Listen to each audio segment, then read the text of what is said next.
Salut tout le monde, j'espère que vous allez bien. Et oui, nouvelle polémique encore après 2023, c'est l'heure de 2024. Puisque oui, l'homme qui est à ma gauche, concrètement, a remporté le Ballon d'Or 2024. Alors Rodri l'a remporté.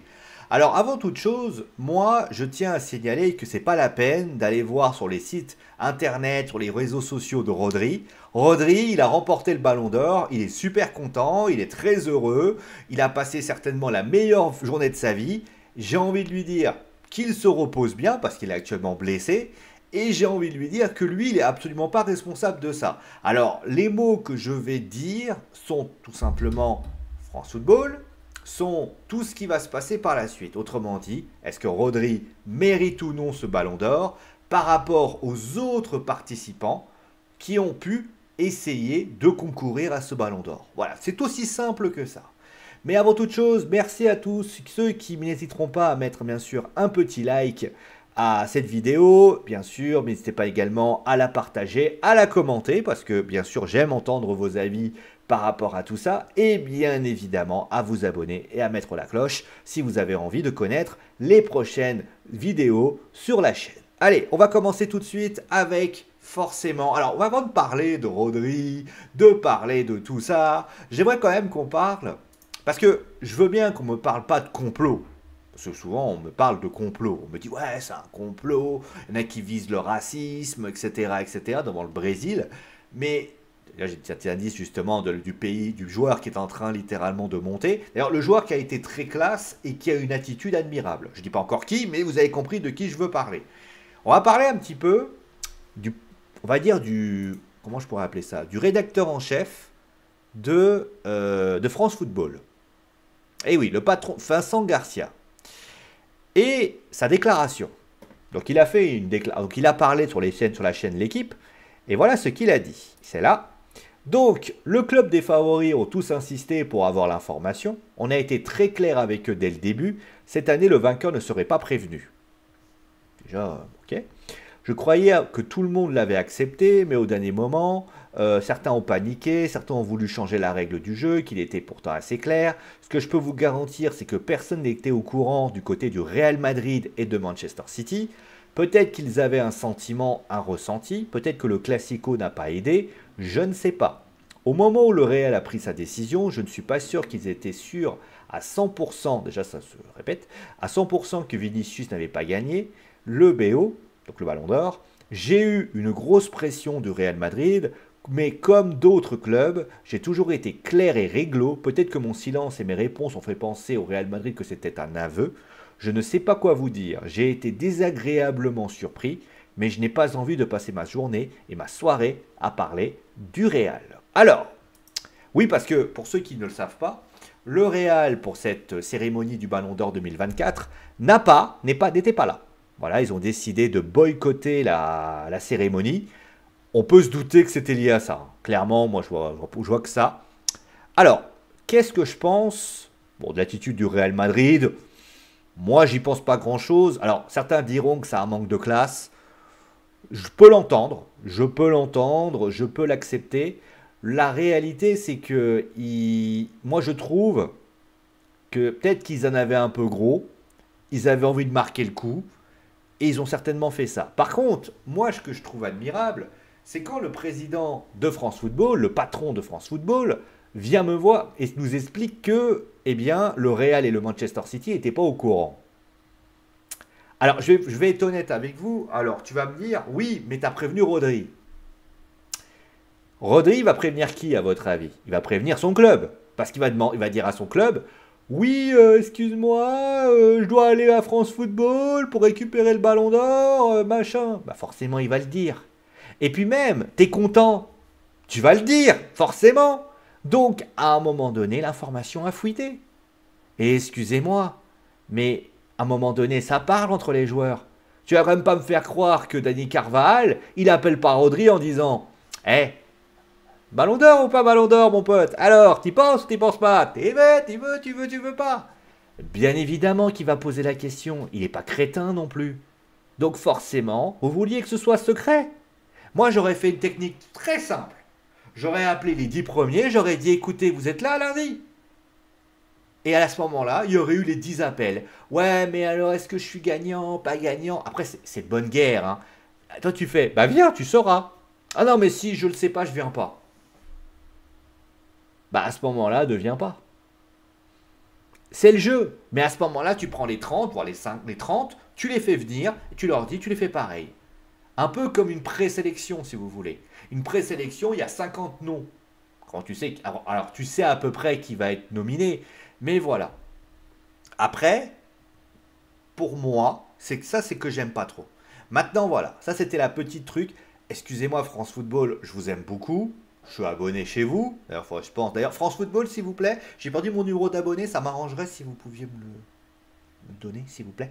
Bon, bref, allez, on va commencer tout de suite à ce moment-là avec le classement. Et le classement, bah, on va tout de suite regarder. Alors, juste pour information, ne vous fiez pas au classement que l'on a dans les clubs. Parce qu'il y a le classement par points. Il y a notamment un classement par points qui est en train de tourner et tout le monde est en train de le regarder. Sauf que, bah, je vais vous le montrer, c'est assez révélateur, il est là. Si vous prenez le classement, bah, vous constatez un truc. Donc, vous avez Rodri qui a 421 points. Bon, là, vous avez Vinicius, Bellingham. Sauf qu'à partir de la quatrième place, c'est un léger problème. Vous voyez ce que je veux dire? Parce que si je vous mets le classement complet, vous voyez, bah, il y a un léger. Vous jouez au jeu des 7 erreurs, vous allez vous rendre compte très très vite qu'il y a un problème. Donc ne vous fiez pas à ce classement-là qu'on vous a donné. Voilà. Donc, on a donc 30 nominés qui étaient proposés. Donc ça allait de Atem, Dovcic, Mats Hummels, il y avait Vitinha. Il y avait d'ailleurs très peu de joueurs du Paris Saint-Germain, j'en ai vu qu'un.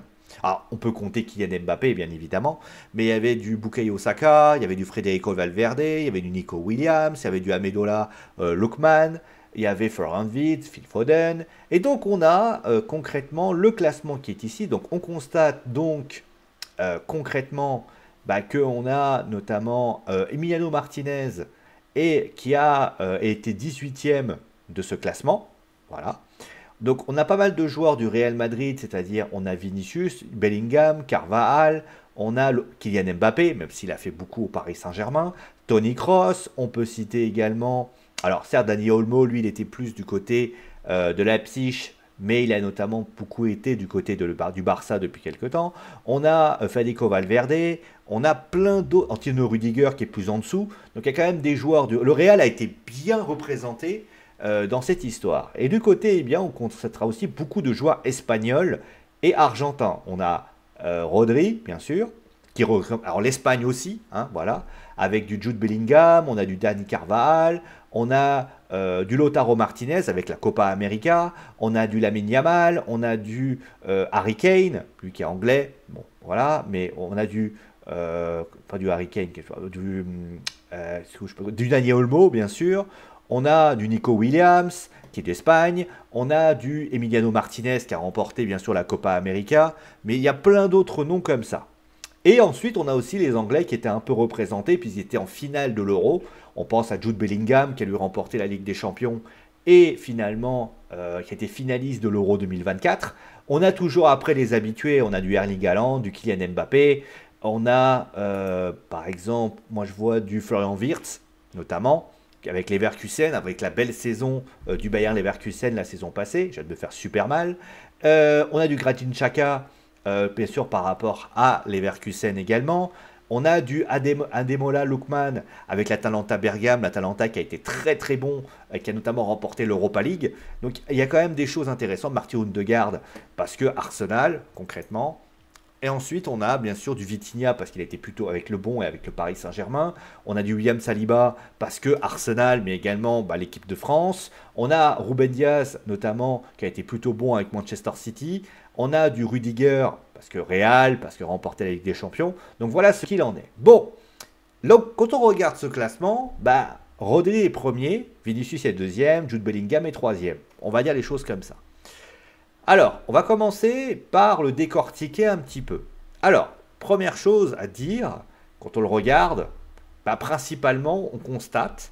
Alors pour l'instant, je ne prends pas parti pour les deux. Hein. Pour l'instant, je ne fais qu'analyser le classement. Je constate que on a, comme je viens de le dire, un classement très influencé sur les compétitions internationales. Beaucoup de joueurs espagnols et beaucoup de joueurs anglais. Et notamment, on a aussi une certaine fusion. avec notamment pour moi qui semblait être le plus intéressant, ça restait Jude Bellingham, qui a fait finale de l'Euro et concrètement la Ligue des Champions. On a notamment également des petits jeunes qui freinent leur bout de leur nez, c'est-à-dire Lamine Yamal, mais on constate que l'Espagne est très représentée, concrètement. On a le Real qui est très représenté, concrètement. Et donc, déjà, premier constat, c'est-à-dire que vous avez beaucoup de nominés, et donc forcément, il va y avoir certainement une bagarre entre Jude Bellingham et Vinicius. Pourquoi? Parce que Vinicius est certainement le joueur impressionnant de l'équipe, mais Bellingham a beaucoup apporté du côté de l'Euro. Donc on va certainement avoir un duel entre les deux. Donc il y a ça. De ça, on a aussi des joueurs qui ont marqué au Real. Dani Carvajal, Toni Kroos. On a également d'autres joueurs qui ont été excellents. Voilà, concrètement. Du côté de la Copa América, l'équipe qui a vraiment été, qui nous a beaucoup plu, qui est gagnante, c'est l'Argentine. On le voit, mais on a une sous-représentation de ce qu'il en est. On a Lautaro Martinez qui est du côté de la 7e place. On peut citer également Federico Valverde, mais c'est plus la Ligue des Champions pour ainsi dire. Mais on a aussi Emiliano Martinez qui s'y trouve, mais on constate que a priori la Copa América n'a pas vraiment pesé par rapport à l'Euro. Et là, le premier constat qu'on peut faire, c'est qu'on retrouve au final une compétition internationale qui prime sur les compétitions des clubs. C'est ce qui s'est passé l'année dernière, c'est ce qui se repasse cette année. C'est-à-dire qu'on a concrètement, on a l'Espagne qui a remporté l'Euro, et bizarrement, on a Rodri qui remporte le Ballon d'Or. Ça, c'est la première chose à dire. C'est-à-dire que concrètement, et ça on ne peut pas le dire le contraire, Rodri, l'Espagne, a été impressionnant. Rodri a fait une bonne saison avec Manchester City, on va y revenir après. On va regarder les stats de Rodri, on va regarder les stats de Vinicius, après vous inquiétez pas.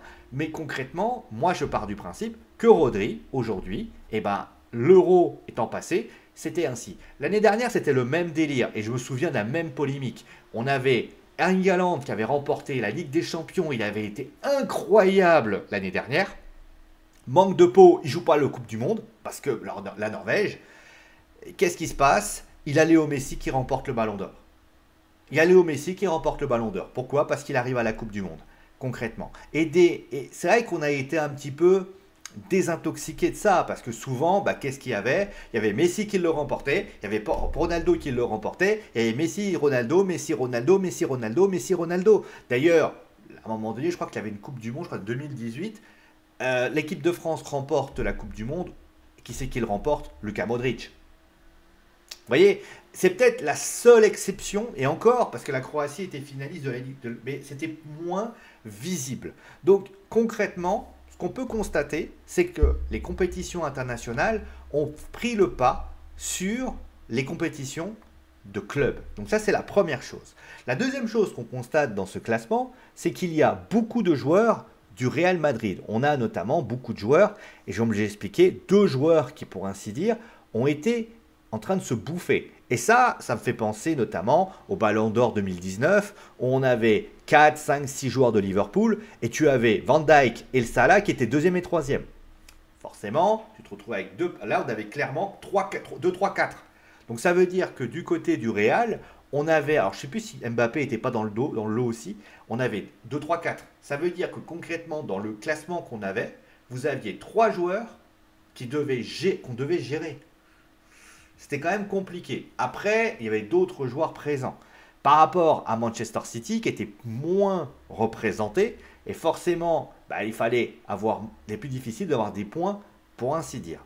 Après, le classement, on le sait, il y a des, par exemple, moi j'ai une information, je ne sais pas si je peux vous le trouver d'ailleurs, il paraît que ça vote un peu n'importe comment, parce que j'ai vu ça sur Foot Mercato. Attendez, je peux vous le trouver, normalement j'ai vu ça il n'y a pas longtemps. Allez, vote lunaire, voilà. Quand tu vois par exemple, la France Football, la publication a eu droit à quelques indiscrétions. Par exemple, alors ça bien évidemment c'est au conditionnel, hein. Mais par exemple vous voyez le Salvador, donc 83e au classement FIFA, qui est spécialiste des votes incompréhensibles, puisque, je vous le donne en 1000, regardez, il a mis dans son top Jude Bellingham, bon pourquoi pas, Erling Haaland, Toni Kroos, Lautaro Martinez et Dani Olmo. Rodri est 8e. Bon, à la limite pourquoi pas. Vous voyez Vinicius, vous? Déjà ça commence mal déjà. Voilà, excuse-moi, il fait partie des 10 meilleurs, il n'est pas assez complet, je ne considère pas Vinicius comme un joueur déterminant dans le jeu. Son déplacement sur le terrain est uniquement dans une zone assez petite. Quand tu entends ça, tu fais hein? Donc voilà, il y a le journaliste aussi albanais qui a placé Rodri en pole position, pourquoi pas. 8e, Vinicius. Saka est 10e. Ferland Vitz, je sais pas où il est. Nico Williams c'est 2e. Il y a des pays où la Chine ou l'Ukraine qui ont mis Rodrigo premier. Il faut quand même y aller, hein. Rodrigo premier, je ne m'attendais pas à ça. Moi, je pensais pas que Rodrigo méritait d'être premier. Il a fait une bonne saison, mais quand même. L'Ukraine, il n'y a pas de Vinicius dans le top 3. Voilà. L'Équateur, lui, a placé Toni Kroos en premier. Bon, pourquoi pas. En Espagne, eh ben, il a révélé sa sélection. L'homme a mis Vinicius premier, Rodri et Bellingham. Kroos est après. Donc, en tout cas, ce qu'on peut constater, c'est que dans ce classement qui a été fait par la presse, il y a des pays qui ont fait un peu n'importe quoi.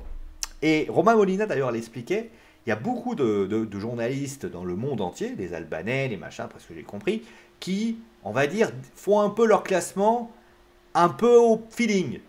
Et le problème, c'est que vous rappelez à vous à l'époque, on faisait un feeling par rapport aux potes. Bah là, on fait un feeling, continue à faire un petit feeling aussi. Donc, j'ai envie de dire, ça fait un peu jaser pour ainsi dire. Donc, il y a ce délire-là. Donc, voilà ce qu'on avait à dire. Donc, c'est certainement, moi, j'ai essayé de trouver les causes qui peuvent expliquer ça.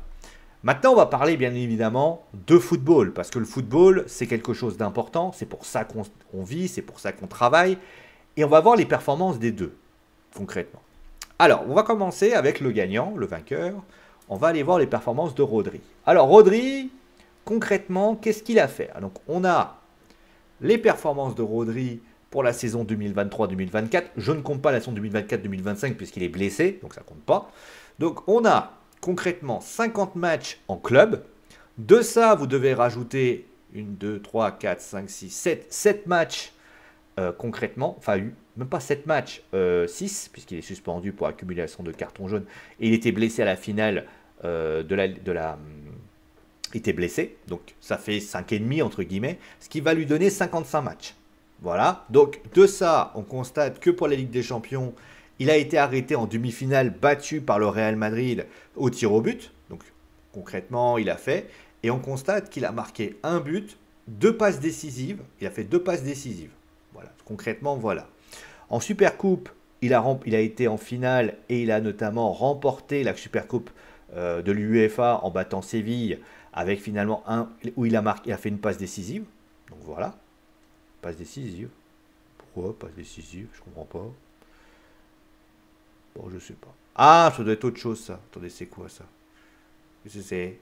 Ah, il me met pas. Bon, c'est pas grave. Ça m'étonne quand même. Bon, bref, voilà. Ensuite, on a la Coupe du Monde des clubs avec finalement la finale. Donc, il a remporté la Coupe du Monde des clubs puisqu'il avait fait la Ligue des Champions. On a la Première Ligue avec finalement un bon rendu concrètement, puisqu'on voit qu'en Première Ligue, il a fait 34 matchs, 8 buts, 9 passes décisives, ce qui est quand même un beau ratio. Il a eu un début, voilà, il a eu expulsé 2 fois, mais sinon, concrètement, il a été quand même globalement bon. Il a joué pas mal de matchs, donc voilà. Le FA Cup, il s'est arrêté en finale de la FA Cup avec finalement une défaite face à Manchester United. On notera qu'il a été sur le banc plusieurs fois, et concrètement, pour ainsi dire. Voilà. Et la EFL Cup, lui, 3e tour, il a été perdu contre Newcastle. Donc cela donne, au final, en classement, il a remporté la Première Ligue, il a été en quart de finale il a été en finale de la FA Cup, il a fait demi-finale de Ligue, il a fait quart de finale de Ligue des Champions, il a remporté l'Euro 2024 pour ainsi dire. Donc au final, on a un joueur qui certes a été déterminante, qui a eu un gros volume, qui, on va dire, a apporté beaucoup de choses. Maintenant, au niveau statistique, je compte juste les statistiques, je ne compte pas les performances pour l'instant, hein, juste pour précision. Ensuite, on va passer à Vinicius. Vinicius, lui, il a fait 39 matchs, donc il a fait moins de matchs, mais ça va s'expliquer, regardez, il y a eu pas mal de... mais il a joué aussi la Copa América, donc on va rajouter 4 matchs. Alors, on va rajouter 3 matchs, puisqu'il était suspendu littéralement, donc il a fait 3 matchs, où il a marqué 2 buts, 2 buts contre le Paraguay. Mais sinon, voilà, la Ligue des Champions, il a commencé, il avait 2 blessures qui étaient quand même assez lourdes. Mais après, voilà, on le voit, il a marqué des buts importants. Un but face au Napoli, un but face à Braga. Il a également été déterminant dans le jeu en étant passeur décisif, ce qui ne compte pas parce qu'il dit toujours machin. Ensuite, le RB Leipzig, il y a un but. Et là, le Bayern, il y a un but. Et contre le Borussia Dortmund, bah, il fait partie des buteurs puisqu'il marque concrètement un but, pour ainsi dire. En Copa Américain, je l'ai dit. Ensuite, on a la Liga, bah, on le voit, hein, il est très déterminant, il est toujours là. Il a certes des blessures qui lui taraudent l'esprit, mais sinon, il marque, il fait ce qu'il a à faire. En Coupe du Roi, il se fait éliminer en huitième de finale face à l'Atlético Madrid, et en finale, eh bien, il gagne la Supercoupe avec finalement, en battant le Barça sous le score de 4-1. Ce qui fait au total un ratio de 39 matchs joués, 24 buts, 11 passes décisives. Voilà. Bah, concrètement, je ne peux pas faire plus simple. Ah, je peux tourner comme ça? Oh, c'est trop bien ça. Bon, bref. Donc, il a tout simplement fait pas mal de choses. Donc, au niveau statistique, bah, qu'est-ce qu'on constate? Bah, que Vinicius, en termes de statistiques, a plus impressionné que Rodri. Maintenant, c'est pas forcément foncièrement étonnant, dans le sens où Rodri, aux dernières nouvelles, est un milieu de terrain. Forcément, il va moins être déterminant, pour ainsi dire. Maintenant, en termes d'euros, il est le meilleur joueur au niveau de l'euro. Il a été incroyable, il a un énorme volume de jeu. Ce qu'il fait sur le terrain est incroyable. Après, il a aussi cette qualité de relance. Il sait vraiment poser des gros problèmes. On va d'ailleurs regarder les placements. Hein. Je n'ai pas besoin d'aller très très loin, même si là, j'ai pas. Ah si, voilà. Il est plutôt dans un rôle de sentinelle. Forcément, il a plus, on va dire, il est moins, on va dire, présent que peut l'être un Vinicius, qui forcément va être beaucoup plus haut. Les choses qui sont aussi intéressantes du côté de Rodri, c'est que sa présence, on le sent. On le voit notamment à l'Euro, tout de suite dépositaire du jeu, il aime donner les ballons, c'est quelqu'un qui marque pas mal de buts pour un milieu de terrain, c'est quand même plutôt intéressant. Et moi j'aime beaucoup ce joueur dans ce qu'il propose, dans son volume de jeu, dans sa façon, dans ses interceptions, dans sa façon de jouer, dans sa délicatesse. Honnêtement, avec ses gestes techniques, honnêtement, pour moi, Rodri, il mérite ce ballon d'or, pour ainsi dire. Mais Vinicius, on va tout de suite y aller là-dessus. Vinicius mérite, on va dire, ce ballon d'or. Pourquoi? Parce que, l'année dernière, il a tout simplement éclaboussé de sa classe de toute la saison. Il a remporté la Ligue des Champions. Il a également marqué des buts importants. On a vu notamment, j'ai cité, des buts où le Real était certainement en difficulté. Lui a apporté sa pierre à l'édifice. Il est quand même à 24 buts. C'est quand même intéressant. Donc au final, on a quand même ces deux possibilités. Donc au final, on a cette situation de se dire que, au final, moi quand je regarde, pour ainsi dire, on a notamment le dernier match de Vinicius. Vinicius, quand il est sur le terrain, eh ben, les gens s'en souviennent. Quand Rodri est sur le terrain, je ne dis pas qu'on ne s'en souvient pas, mais j'ai envie de dire qu'à Manchester City, on a tendance à plus regarder d'autres personnes, pour ainsi dire. Et même à l'Euro, les deux personnes, certes on parlait beaucoup de Rodri, et à juste titre, mais entre guillemets, moi j'entendais beaucoup parler de deux personnes, Nico Williams et Lamine Yamal. À partir de là, j'ai envie de dire, il y avait quand même un souci. Donc au final, est-ce qu'il mérite ce ballon d'or, Rodri? Non! Voilà, c'est clair, non, il ne mérite pas ce ballon d'or. Il ne le mérite pas, et je vais vous dire pourquoi. Parce que Vinicius le mérite 25 500 fois plus. Il le mérite 25 500 fois plus. Putain, j'ai fait 24 minutes de teasing pour ça. Pourquoi? Parce que au final, j'ai fait tout ce que j'avais à faire. Oui, Rodri est un joueur fabuleux. Honnêtement, ce qu'il fait sur le terrain, il est méritant. Il n'y a pas à dire. Mais les gens qui sont en train de défendre Rodri, les gens qui défendent Rodri, très bien, il n'y a pas de souci. Vous voulez défendre Rodri? Défendez-le. Mais défendez-le avec des arguments clairs. Réfléchissez 2 secondes. Vous parlez de Manchester City. Vous parlez de Manchester City. La première chose que vous allez vous dire, les personnes que vous allez analyser, que vous allez constater, c'est qui? C'est Erling Haaland, c'est Kevin De Bruyne. C'est pas Rodri. Rodri va passer, on va dire, au 3e, au 4e plan. Pour moi, c'est la réalité. Et si tu veux mettre un joueur technique, intéressant, volume de jeu. Il fallait le prendre l'année dernière. Fallait pas mettre Erling Haaland. Parce que Erling Haaland, qu'on le veuille ou non, d'un point de vue club, a plus impressionné que Rodri. Vinicius, on l'aime ou on l'aime pas. Ses prises de position, on l'aime ou on l'aime pas. Mais quand on parle de football pur, eh ben vous êtes plus marqué par ce qu'il fait, par ce qu'il est. Quand il fait des dribbles, t'es comme ça, tu lèves les yeux au ciel, tu fais putain de merde, ce mec-là a du talent. Donc je suis désolé, ça va peut-être pas plaire aux Brésiliens, ça va peut-être pas plaire aux Espagnols, ce que je dis, mais je pars du principe qu'un joueur comme Vinicius méritait 25 500 fois le poste, le Ballon d'Or 2024, parce qu'il avait en lui tout ce qu'il représente. Mais j'ai envie de vous dire, c'est pas la première fois qu'on se fait entuber dans ce Ballon d'Or. Et le pire dans tout ça, c'est qu'ils se sont dit, on va changer des trucs, on va changer machin, on va développer des trucs, on va faire comme ci, on va faire comme ça. Au final, ça ne change rien. En fait, le Ballon d'Or, à quoi qu'il se passe, eh bien, il y a des polémiques tout le temps.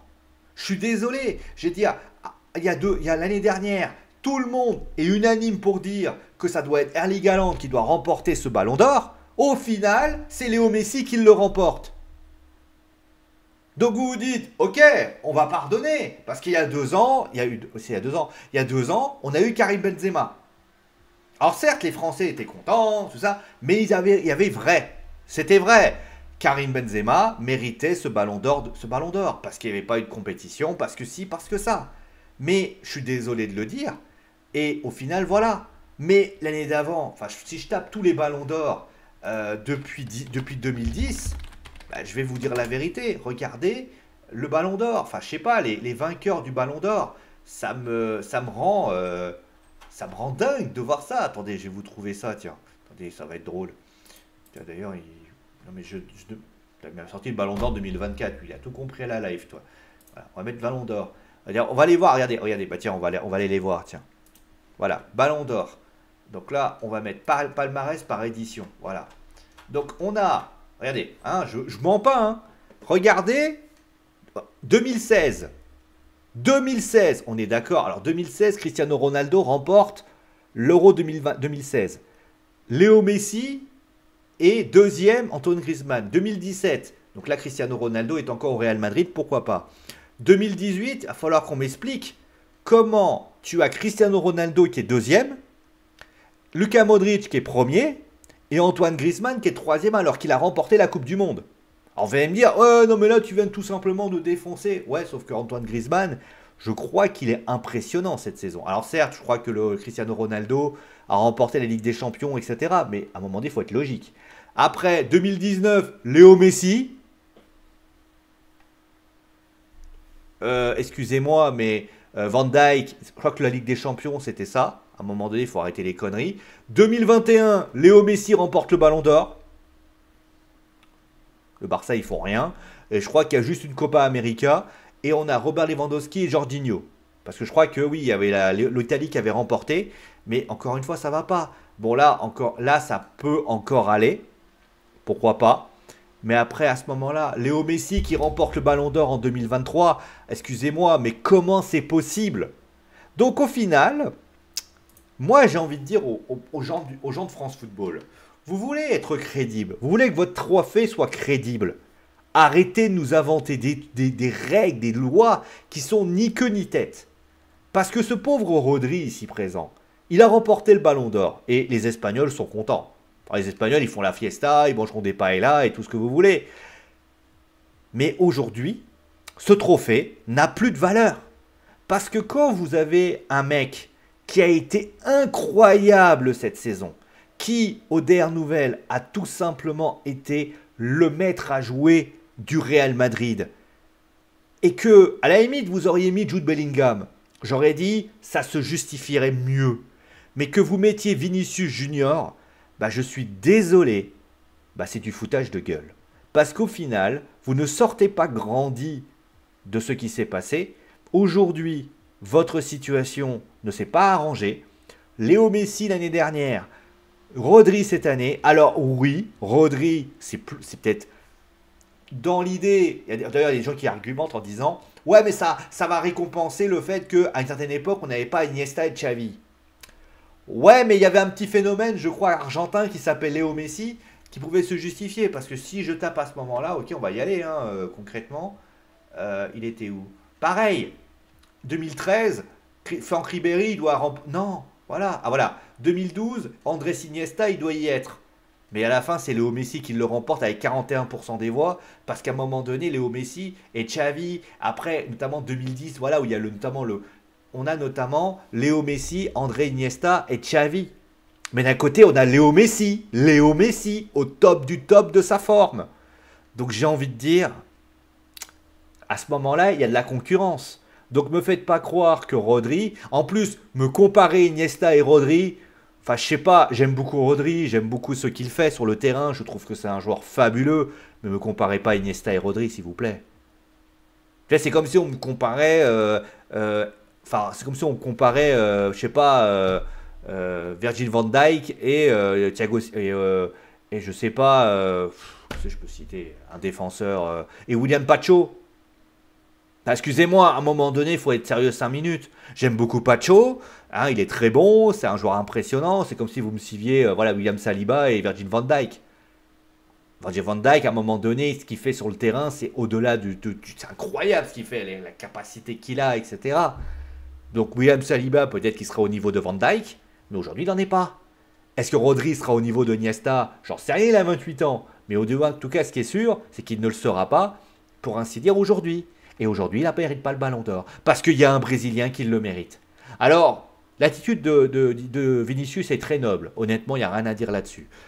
Il a eu une attitude très honorable, notamment il a dit qu'il allait continuer à se battre. Et j'ai envie de dire bravo à lui parce qu'il fallait quand même le dire. Maintenant, forcément, le grand perdant de cette histoire, bah finalement, n'est-ce pas finalement Rodri, puisque finalement, il tombe dans une polémique qu'il n'a jamais voulu. Et au final, bah France Football a fait son classement. Le gagnant, bah il est discuté. Comme tous les ans, vous me direz. Sauf que là, je pense que contrairement aux années précédentes, cette discussion, elle risque d'être très houleuse. Et je pense que moi, en tout cas, je ne sais pas si 2025 s'en sortira indemne. En tout cas, pour l'instant, on va rester à tel qu'il est. Bravo Audrey quand même. Félicitations à toi pour avoir remporté ce ballon d'or. Ton sourire, ta joie et clairement, moi me fait plaisir. Tu as été le meilleur joueur de l'Euro? Oui. Tu m'as impressionné? Oui. Maintenant, est-ce que tu le méritais? La réponse est non. Allez, prenez soin de vous, amusez-vous bien et ciao tout le monde.